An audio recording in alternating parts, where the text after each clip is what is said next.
Hi friends, ಎಲ್ಲ ಹೇಗಿದ್ದೀರಾ? ಚೆನ್ನಾಗಿದ್ದೀರಾ? ನಾನು ಸೂಪರಾಗಿದ್ದೀನಿ. ಶುಕ್ರವಾರದ ಇನ್ನೊಂದು ಮಿನಿ ವ್ಲಾಗ್ಗೆ ವೆಲ್ಕಮ್. ಬೆಳಗ್ಗೆ ಎದ್ದರೆ ಏನಪ್ಪ ನಾಷ್ಟ ಮಾಡೋದು, ಏನಪ್ಪ ಅಡುಗೆ ಮಾಡೋದು ಅಂತ ಚಿಂತೆ. ನನ್ನ ಮಗಳನ್ನ ಎದ್ದು ಏನು ನಾಷ್ಟ ಮಾಡಲಿ ಅಂದರೆ ಅವಳು ಹೇಳೋದು ಒಂದೇ, ಪಲಾವ್ ಮಾಡಮ್ಮ ಅಂತ. ಅವಳು ಯಾವಾಗಾರ ಕೇಳಿ ಏನು ನಾಷ್ಟ ಮಾಡಲೆ, ಪಲಾವು ಮೊಸರು ಬಜ್ಜಿ, ಪಲಾವು ಮೊಸರು ಬಜ್ಜಿ, ಇದು ಒಂದನ್ನು ಬಿಟ್ಟರೆ ಬೇರೆ ಏನೂ ಹೇಳಲ್ಲ. ಬಿಟ್ಟರೆ ಬಿಸಿಬೇಳೆ ಬಾತು, ಎರಡು ಬಿಟ್ಟರೆ ಫ್ರೆಂಡ್ ಅವಳು ಇನ್ನೇನು ಕೇಳಲ್ಲ. ನನಗೂ ಅವಳ ಜೊತೆಗೆ ಆ ಮಸಾಲೆ ತಿಂದು ತಿಂದು ತಿಂದು ಬೇಜಾರಾಗ್ಬಿಟ್ಟೈತೆ. ಅಷ್ಟು ಸಲ ಪಲಾವ್ ಮಾಡಿ ಮಾಡಿ ಬೇಜಾರಾಗ್ಬಿಟ್ಟೈತೆ. ನನ್ನ ಮಗಳು ಪಲಾವ್ ಇಷ್ಟ ಅಂತ ಅಂದ್ಬಿಟ್ಟು ಆಮೇಲೆ ಬೆಳಗ್ಗೆನೇ ಪಲಾವ್ ಮಾಡಿ ಅದ್ರ ಜೊತೆಗೆ ಇನ್ನೂ ಸ್ವಲ್ಪ ತರಕಾರಿ ಇತ್ತು, ಅದರ ಜೊತೆಗೆ ಸ್ವಲ್ಪ ತರಕಾರಿ ಸಾಂಬಾರೆಲ್ಲ ಮಾಡಿಬಿಡೋಣ ಅಂದ್ಬಿಟ್ಟು ತರಕಾರಿ ಎಲ್ಲ ಬಿಡಿಸ್ಕೊತಾ ಇದ್ದೆ. ಮೂಲಂಗಿ, ಬೇಳೆ, ಇನ್ನು ತರಕಾರಿ ಮಿಕ್ಸ್ ತರಕಾರಿ ಎಲ್ಲ ಹಾಕಿ ಮಾಡೋಣ, ತರಕಾರಿ ಸಾರು ಮಾಡೋಣ ಅಂದ್ಬಿಟ್ಟು ಎಲ್ಲ ಬಿಡಿಸ್ಕೊತಾ ಇದ್ದೆ. ಬಿಡಿಸ್ಕೊಂಡೆಲ್ಲ ನಾನು ಒಟ್ಟಿಗೆ ಎಲ್ಲ ಮಾಡಲ್ಲ, ಒಂದೇ ಸಲ ಎಲ್ಲ ಕುಕ್ಕರಲ್ಲಿ ಹಾಕ್ಬಿಡ್ತಾರೆ ಮಸಾಲೆ. ನಾನು ಆ ಥರ ಮಾಡಲ್ಲ. ತರಕಾರಿ ಬೇಳೆ ಎಲ್ಲ ಒಂದ್ಸಲ ಬೇಯಿಸ್ಕೊತೀನಿ, ಆಮೇಲೆ ಮಸಾಲೆ ರುಬ್ಬಿಟ್ಟು ಹಾಕ್ತೀನಿ. ಆ ಥರ ಮಾಡಿದ್ರೇ ಚೆನ್ನಾಗಿರೋದು. ಎಲ್ಲ ಮಿಕ್ಸ್ ಹಾಕ್ಬಿಟ್ರೆ ನನಗಂತೂ ಅದು ತಿನ್ನೋಕೆ ಆಗೋದಿಲ್ಲ ಸಾಂಬಾರು. ಅದಕ್ಕೆ ಒಂದು ಸ್ವಲ್ಪ ಮೆಂತ್ಯ ಸೊಪ್ಪು ಬೇರೆ ಇತ್ತು, ಮೊನ್ನೆ 10 ರೂಪಾಯಿ ಕೊಟ್ಟು ಅಂದ್ಬಿಟ್ಟು ಅದನ್ನು ಸ್ವಲ್ಪ ತಂದಿದ್ದೆ. ಅದ್ರ ಜೊತೆ ಚೆನ್ನಾಗಿರುತ್ತಲ್ಲ ಅಂತ ಅಂದ್ಬಿಟ್ಟು ಮೆಂತ್ಯ ಸೊಪ್ಪು, ಪುದೀನ, ಕೊತ್ತಂಬರಿ, ಆಮೇಲೆ ಇದು ವೆರೈಟಿಯಾಗಿ ಬೇರೆ ಥರ ಮಾಡಿದೆ. ಯಾವಾಗೂ ಸುಮ್ಮನೆ ಹಾಗೆ ಮಾಡ್ತಾಯಿದ್ದೆ. ಇದನ್ನು ಸ್ಪೆಷಲ್ಲಾಗಿ ಅಂದರೆ ಸ್ವಲ್ಪ ಕಾಯಿ, ಹಸಿಮೆಣ್ಸಿನ್ಕಾಯಿ, ಚಕ್ಕೆ, ಲವಂಗ, ಶುಂಠಿ, ಈರುಳ್ಳಿ, ಬೆಳ್ಳುಳ್ಳಿ ಇದಿಷ್ಟನ್ನು ಎಣ್ಣೆಲಿ ಸ್ವಲ್ಪ ಚೆನ್ನಾಗಿ ಫ್ರೈ ಮಾಡ್ಕೋಬೇಕು. ಚೆನ್ನಾಗಿ ಫ್ರೈ ಮಾಡಿಬಿಟ್ಟು ರುಬ್ಬಿಟ್ಟು ಮಾಡಬೇಕು. ಇದು ಒಂಥರ ಸೂಪರ್ ಟೇಸ್ಟ್ ಬರುತ್ತೆ ಪಲಾವು. ಎಷ್ಟು ಚೆನ್ನಾಗಿ ಬರುತ್ತೆ ಅಂದರೆ ಅಷ್ಟು ಚೆನ್ನಾಗಿ ಬರುತ್ತೆ. ಆಮೇಲೆ ಕುಕ್ಕರ್ ಇಟ್ಬಿಟ್ಟು ಎಣ್ಣೆ ಹಾಕ್ಬಿಟ್ಟು ಸ್ವಲ್ಪ ತುಪ್ಪ ಹಾಕ್ಬಿಟ್ಟು ಈರುಳ್ಳಿ, ಪಲಾವ್ ಮಸಾಲ ಮತ್ತು ಟೊಮೊಟೊ ಎಲ್ಲ ಹಾಕಿ ಚೆನ್ನಾಗಿ ಫ್ರೈ ಮಾಡಿದೆ.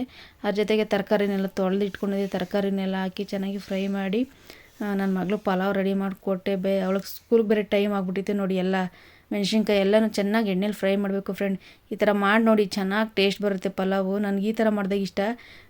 ಹಾಗೆ ಹಸಿಮೆಣ್ಸಿನ್ಕಾಯಿ, ಕೊತ್ತಂಬರಿ, ಪುದೀನ ಇದೆಲ್ಲ ಬರೀ ರುಬ್ಬಿಟ್ಟು ಮಾಡ್ತಾರೆ, ನನಗೆ ಅದು ಇಷ್ಟ ಆಗೋಲ್ಲ. ಈ ಥರ ಎಲ್ಲನೂ ಚೆನ್ನಾಗಿ ಎಣ್ಣೆಲಿ ಫ್ರೈ ಮಾಡಿದ್ರೆ ಸೂಪರಾಗಿ ಟೇಸ್ಟ್ ಬರುತ್ತೆ. ಇನ್ನೂ ತಿನ್ನೋಣ ಅನಿಸ್ತಾ ಇರುತ್ತೆ. ಆ ಥರ ಚೆನ್ನಾಗಿರುತ್ತೆ ಪಲಾವು.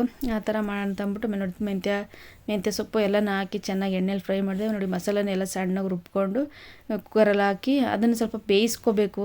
ಹಸಿ ವಾಸನೆ ಹೋಗ್ಬೇಕಲ್ಲ. ಎಣ್ಣೆಲಿ ಫ್ರೈ ಮಾಡಿದ್ರೆ ಇನ್ನೂ ಸ್ವಲ್ಪ 1-2 ಕೋತಿ ಬಂದರೆ ಸಾಕು, ಇನ್ನೂ ಸ್ವಲ್ಪ ಟೇಸ್ಟ್ ಚೆನ್ನಾಗಿ ಬರುತ್ತೆ. ಚೆನ್ನಾಗಿ ಅದನ್ನೆಲ್ಲ ಮಿಕ್ಸ್ ಮಾಡಿ ಎಲ್ಲ ಇದು ಮಾಡಿ ಉಪ್ಪು ಎಲ್ಲ ಹಾಕಿ, ಆ ತರಕಾರಿಗೆಲ್ಲ ಉಪ್ಪು ಹಿಡಿಬೇಕಲ್ಲ, ಅದಕ್ಕೆ ಉಪ್ಪೆಲ್ಲ ಹಾಕಿ ಎಲ್ಲ ಪಲಾವ್ ರೆಡಿ ಮಾಡೋಕ್ಕೆ ಕುಕ್ಕರ್ ಕೂಗ್ಸಾಕಿ ಎಲ್ಲ ರೆಡಿ ಮಾಡಿದೆ ನೋಡಿ. ಈ ಥರ ಸಖತ್ತಾಗಿ ಬಂದಿತ್ತು ಪಲಾವ್. ಮಾತ್ರ ಎಷ್ಟು ಸೂಪರಾಗಿ ಬಂದಿತ್ತು ಪಲಾವು. ಒಂಥರ ತಿನ್ನೋಕ್ಕೂ ಚೆನ್ನಾಗಿತ್ತು ಟೇಸ್ಟು. ಆಮೇಲೆ ಕುಕ್ಕರೆಲ್ಲ ಮುಚ್ಚಿಬಿಟ್ಟು ತರಕಾರಿ ಸಾಂಬಾರನ್ನ ಎಲ್ಲ ರುಬ್ಬಿಟ್ಟು ಎಲ್ಲ ನೋಡಿ ಮಿಕ್ಸ್ ತರಕಾರಿ ಎಲ್ಲ ಹಾಕ್ಬಿಟ್ಟು ಚೆನ್ನಾಗಿರುತ್ತೆ. ಮೂಲಂಗಿ, ಕ್ಯಾರೆಟ್, ಹುಳ್ಳಿಕಾಯಿ, ಆಲೂಗಡ್ಡೆ, ಗೆಡ್ಡೆಕೋಸು ಎಲ್ಲ ಮಿಕ್ಸ್ ತರಕಾರಿ ಹಾಕ್ಬಿಟ್ಟು ಸಾಂಬಾರು ಮಾಡಿದ್ರೆ ಸೂಪರಾಗಿ ಟೇಸ್ಟ್ ಇರುತ್ತೆ.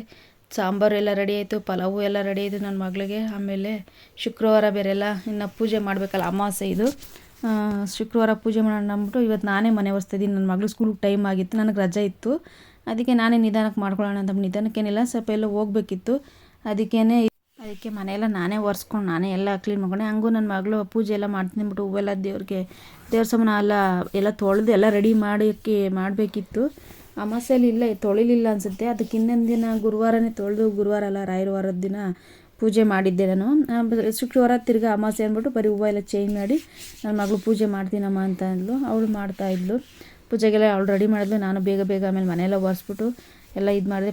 ಪಲಾವನ್ನೆಲ್ಲ ರೆಡಿ ಆಯಿತು ನೋಡಿ. ಏನು ಸೂಪರಾಗಿ ಗ್ರೀನಾಗಿ ಬಂದಿದೆ ಪಲಾವ್ ಅಂದರೆ ಅಷ್ಟು ಸೂಪರಾಗಿತ್ತು ಫ್ರೆಂಡ್. ಟೇಸ್ಟ್ ಪಲಾವ್ ಮಾತ್ರ ನೋಡಿ ಇಷ್ಟು ಗ್ರೀನಾಗಿ ಬಂದಿದೆ. ಬಿಸಿ ಬಿಸಿ ಪಲಾವ್. ಆಮೇಲೆ ನನ್ನ ಮಗಳಿಗೂ ಹಾಕ್ಕೊಟ್ಟೆ ನಾಷ್ಟನ. ಅವಳು ತಿಂದು ಸೂಪರಾಗಿದೆ ಅಂದ್ಬಿಟ್ಟು ಕಮೆಂಟ್ ಬೇರೆ ಕೊಟ್ಟು, ಅಮ್ಮ ಸಾಕಾದಂಗೆ ಮಾಡಿದ್ಯಮ್ಮ ಅಂತ 2 ಬಾಕ್ಸ್ ಬೇರೆ ತೊಗೊಂಡೋದ್ಲು. ನಮ್ಮ ಫ್ರೆಂಡ್ಗೂ ನೀನು ಮಾಡೋ ಪಲಾವ್ ಇಷ್ಟ ಕಣಮ್ಮ ಅಂದ್ಬಿಟ್ಟು 2 ಬಾಕ್ಸ್ಗೂ ಪಲಾವ್ ಹಾಕ್ಸ್ಕೊಂಡು ತೊಗೊಂಡೋದ್ಲು. ಅವ್ರ ಫ್ರೆಂಡು ತಿನ್ಲಂತೆ, ಸೂಪರಾಗಿದೆ ಕಣಮ್ಮನ್ನಿ ಅಂತಂದ್ಬಿಟ್ಟು ಕ್ಲಾಸಲ್ಲೆಲ್ಲ ಕುಣ್ದಾಡಿದ್ಲಂತೆ. ಈಗ ಈ ಮಕ್ಳುಗಳಿಗೆ ಹೆಂಗೆ ಅಂದರೆ ಅವ್ರಿಗೆ ನಮ್ಮನೇಲಿ ದಿನ ತಿಂದು ಬೇಜಾರಾಗಿಬಿಟ್ಟಿರುತ್ತೆ, ಇಷ್ಟ ಆಗೋಲ್ಲ. ಬೇರೆಯವ್ರ ಮೇಲೆ ಕೊಟ್ಟರೆ ಚೆನ್ನಾಗಿರುತ್ತೆ ಟೇಸ್ಟು.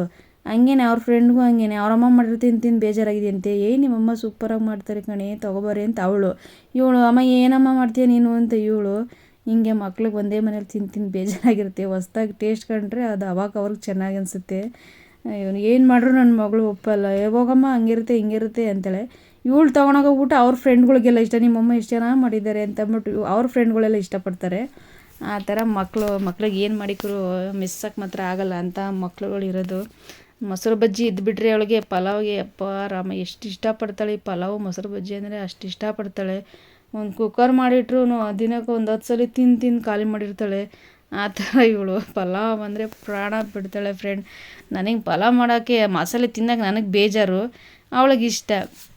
ಬಿಸಿಲಾದರೆ ಸ್ವಲ್ಪ ತಿನ್ಕೊಳ್ಬೋದು ಚೆನ್ನಾಗಿ, ತಿರ್ಗಿ ಮಧ್ಯಾಹ್ನಕ್ಕೆಲ್ಲ ತಿನ್ಬೇಕಂದ್ರೆ ನನಗಾಗಲ್ಲ.